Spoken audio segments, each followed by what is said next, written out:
तर टुडेज आयुर्वेदाच्या परिभाषा शारीर या सत्राच्या पाचव्या सेशन मध्ये नाही पाचवा नाही म्हणता ना, पण पाचवा जो काही आपल्याला संकल्पना बघायची आहे, ती आपण बघितली.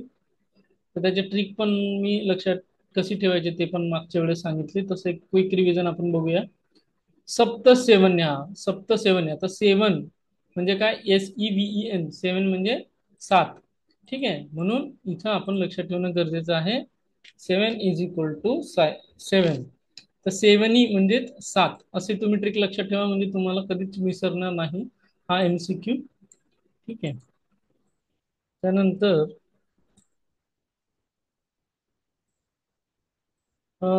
पुढचा आपण बघणार आहोत आता अस्थि संघात. काय बघणार आहोत? अस्थि संघात. दोन पेक्षा जास्त अस्थि एकत्र आल्यास त्यास अस्थि संघात असे म्हणतात.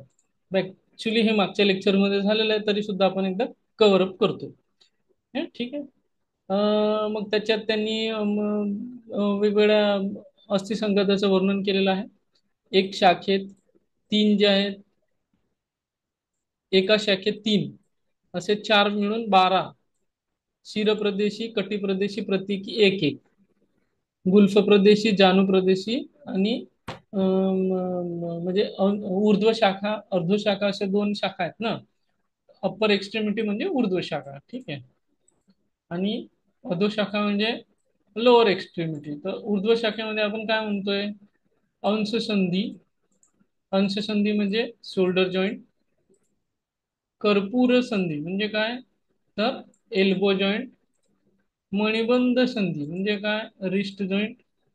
तर अधोशाखेमध्ये म्हणजे लोअर एक्स्ट्रीमिटी मध्ये वंशन. वंशन म्हणजे pelvic girdle, heap joint.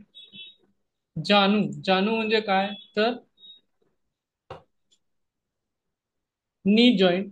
Gulf. Gulf म्हणजे काय? तर अँकल जॉईंट. अशा प्रकारे आपले सगळे सांधे इथं अस्थि संघात ह्या संकल्पनेमध्ये कव्हर झालेले आहेत. मग त्यांनी काय म्हटलेलं आहे?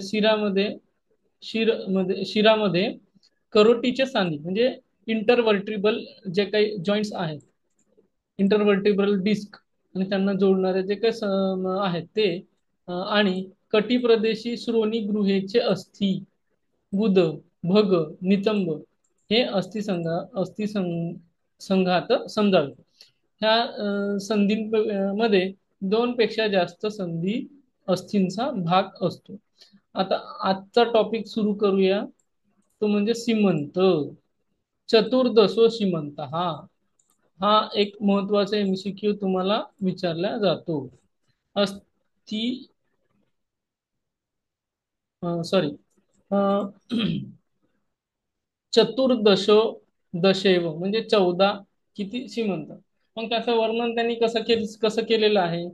ते च अस्थि संघात वत गणिणाम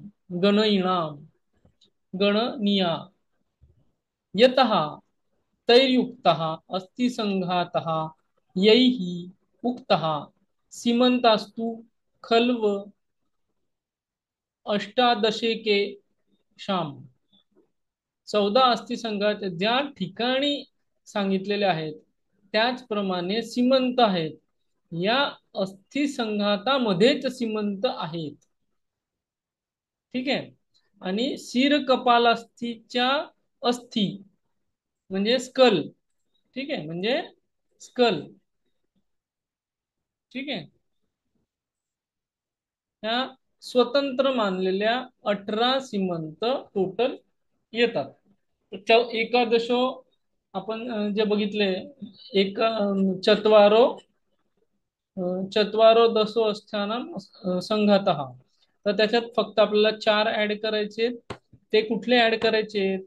तर शिर कपाल अस्थीच्या अस्थी. ठीक आहे, तुम्हाला ऍड करायचे आहेत. शिर कपालीची अस्थी म्हणजे काय?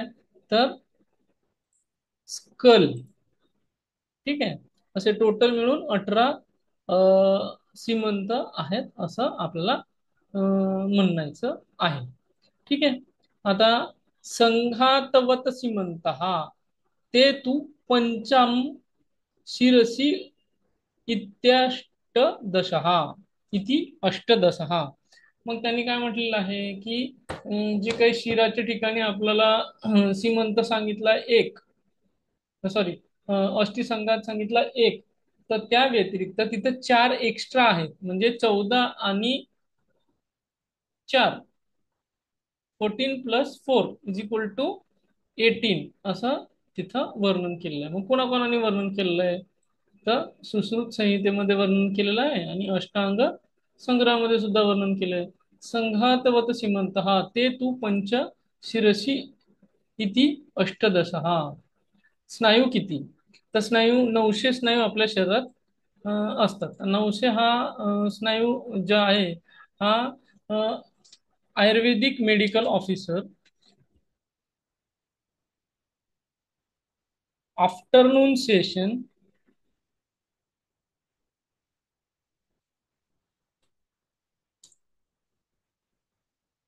2 सेशन मध्ये एक्झाम होती.